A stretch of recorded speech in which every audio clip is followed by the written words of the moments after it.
ఏకాదశి రోజు ఎందుకు అన్నం తినకూడదు? అన్నము పోయి పరబ్రహ్మని అడిగిందిట. ప్రతిరోజు నన్ను తింటారు, నాకు రెస్ట్ లేదా స్వామి అని అడిగిందిట.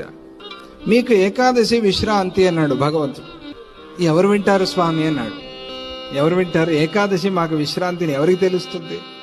మేము ఎవరి దగ్గర నోరు మొత్తుకోవాలి? మాకు ఏకాదశి విశ్రాంతి తినద్దు అంటే ఎవరైనా వింటారా అని అంటే అట్లా కాదు.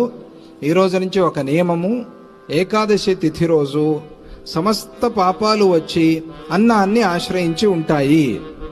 ఎవరు అన్నం తింటారో వాళ్ళు అన్ని పాపాలు తిన్నవాళ్ళు అవుతారు, ఇక గుర్తుపెట్టుకోండి అన్నారు. ఇది భగవంతుడు చెప్పిన మాట. కాబట్టి అన్నం తినద్దు.